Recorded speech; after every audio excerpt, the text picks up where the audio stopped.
Hey everyone, welcome back to my channel Shibu Classes. I am Shivangi Gupta and today I am going to teach you Statistics chapter Correlation. Okay? आज हम correlation पढ़ने जा रहे हैं. सबसे पहले जानना जरूरी है कि correlation का मतलब क्या होता है. What is the meaning of correlation? Actually statistics में आपने अब तक जितना भी पढ़ा है, आपने मीन मीडियन मोड निकालना सीखा है, आपने डिस्पर्शन कैलकुलेट करना सीखा है, ठीक है, एंड मैनी मोर थिंग्स. और आज हम बात करने वाले डाटा होता है. ओके, अगर उसमें आपको दो वेरिएबल्स गिवन है तो उन दो वेरिएबल्स के बीच में क्या रिलेशन है, ओके, उसी को कहते हैं हम कोरिलेशन. ओके, फॉर एग्जांपल अगर प्राइस बढ़ते हैं तो क्या होता है, डिमांड कम हो जाती है. प्राइस कम होते हैं तो डिमांड ज्यादा हो जाती है. ऐसे प्राइस और सप्लाई का भी रिलेशन होता है.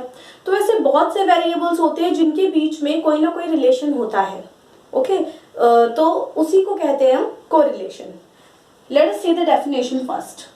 Whenever some definite connection exists between the two and more groups, okay, जब भी दो या दो से ज्यादा ग्रुप में, और जरूरी नहीं है कि दो ही वेरिएबल, दो से ज्यादा भी हो सकते हैं, यानी कि दो या दो से ज्यादा वेरिएबल्स के बीच में जब कोई कनेक्शन एग्जिस्ट करता हो, उनके बीच में कोई कनेक्शन हो, तो उसी को हम कहते हैं कोरिलेशन. ओके, और ये जो उनके बीच में कनेक्शन होता है ना, जिसको हम कोरिलेशन कह रहे हैं, it can be measured. It is a quantitative in nature. Obviously statistics पढ़ रहे हो तो क्वांटिटेटिव है सारा नेचर में, क्वालिटी की हम बात ही नहीं हो रही है. दूसरी चीज, इसको हम मेजर भी कर सकते हैं. ठीक है, इसको मेजर करने के बहुत से मेथड्स होते हैं, लेकिन उन मेथड्स को करने से पहले let us know about the types of correlation. Correlation के कितने टाइप होते हैं. देखिए, कोरिलेशन के अब जैसे दो वेरिएबल्स हैं, उनके बीच में रिलेशन पाया जा रहा है, ठीक है, तो उनके बीच में रिलेशन किस किस तरह का हो सकता है. पॉजिटिव एंड नेगेटिव कोरिलेशन हो सकता है, linear and non linear correlation हो सकता है. ओके, तो उनके बारे में बाद में बात करेंगे. आज हम सबसे पहले देखते हैं positive and negative correlation. Positive correlation क्या होता है. देखिए, पॉजिटिव कोरिलेशन का मतलब होता है कि जो दो वेरिएबल्स आपके हैं, अगर उनमें से एक वेरिएबल अगर वो बढ़ रहा है, अगर वो इंक्रीज हो रहा है तो दूसरा भी इंक्रीज हो रहा है. अगर एक डिक्रीज हो रहा है तो दूसरा भी डिक्रीज हो रहा है. मतलब उनमें रिलेशन सीधा है. कैसा रिलेशन है कि एक के बढ़ने पे दूसरा भी बढ़ेगा, एक के कम होने पे दूसरा भी कम होगा. ठीक है, ऐसा नहीं होगा कि एक बढ़ रहा है तो दूसरा कम होगा. जैसे कि सप्लाई एंड प्राइस, अगर प्राइस बढ़ता है तो सप्लाई बढ़ जाती है, प्राइस कम होता है तो सप्लाई कम हो जाती है. तो उसको हम कहते हैं पॉजिटिव कोरिलेशन. देखिए, यहाँ पर मैंने दो वेरिएबल्स लिखे हैं, एक्स एंड वाई. अगर एक्स बढ़ रहा है तो वाई भी बढ़ेगा. जैसे एक्स पहले 10 था, 10 से 20, 30, 40, और वाई भी 100, 150, 200, 250, इस तरह से ये दोनों ही बढ़ रहे हैं. और इधर देखिए, अगर एक्स कम हो रहा है तो वाई भी कम ही होता चला जा रहा है. जैसे एक्स कम कैसे हो रहा है, 50, 40, 30, 20, और वाई भी कम होता चला जा रहा है, 20, 200, 150, 150 एंड सो ऑन. और नेगेटिव कोरिलेशन क्या होता है कि दोनों में नेगेटिव रिलेशन होता है. जैसे कि अगर एक बढ़ता है तो दूसरा कम होता है. Okay, for example price and demand सबसे अच्छा एग्जांपल है ये. अगर प्राइस बढ़ता है तो डिमांड कम हो जाती है, प्राइस कम होता है तो डिमांड बढ़ जाती है. तो देखिए, जैसे दो वेरिएबल्स है, अगर एक्स अप जा रहा है तो वाई डाउन जाएगा.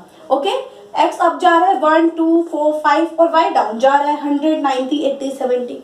ओके, तो आई होप कि आपको समझ में आया होगा कि पॉजिटिव और नेगेटिव कोरिलेशन क्या होता है. तो चलिए अब देख लेते हैं कि लीनियर और नॉन लीनियर कोरिलेशन किस तरह का होता है.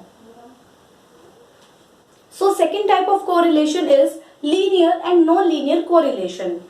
लीनियर कोरिलेशन में क्या होता है, लीनियर जैसे कि नाम से पता चल रहा है, सिंगल लाइन लीनियर.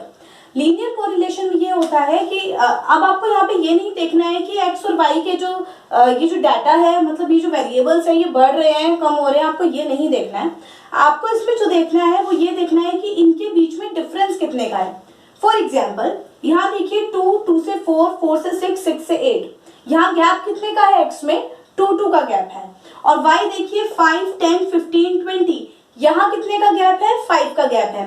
तो अगर आप इसका रेशियो निकालना चाहोगे तो जैसे पहले आप देख सकते हो, यहाँ पर जो रेशियो आ रहा है वो आ रहा है 2:5 का. अब यहाँ पे क्या है, 4 और 10, अगर इनको कट किया जाएगा 2 के टेबल से तो भी इसका रेशियो क्या आएगा, 2:5.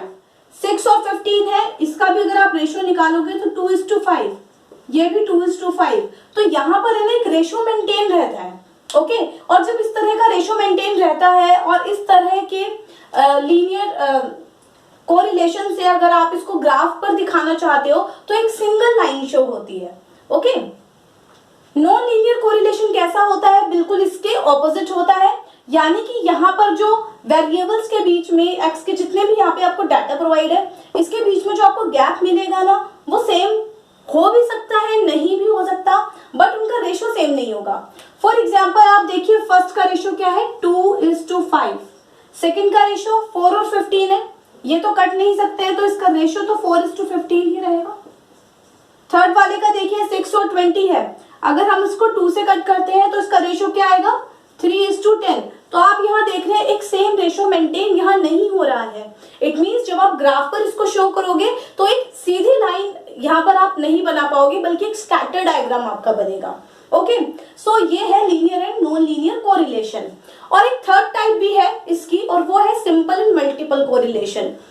अब वो बहुत ही सिंपल है। लाइक सिंपल कोरिलेशन में क्या है कि आप जब सिर्फ दो वेरिएबल्स के बीच में स्टडी करते हो कि उनके बीच में क्या रिलेशन है, उसको हम कहते हैं सिंपल कोरिलेशन। पर जब आप दो से ज्यादा वेरिएबल्स के बीच में रिलेशन की स्टडी करते हो, उसको कहा जाता है multiple correlation, and that's it. Okay, so ये थे types of correlation. Okay, so I hope कि आपको समझ में आए होंगे। ओके, नेक्स्ट क्लास में हम डिस्कस करेंगे मेथड्स ऑफ कोरिलेशन, कि कोरिलेशन को कैसे कैलकुलेट किया जा सकता है। Okay, thank you so much, take care, bye bye.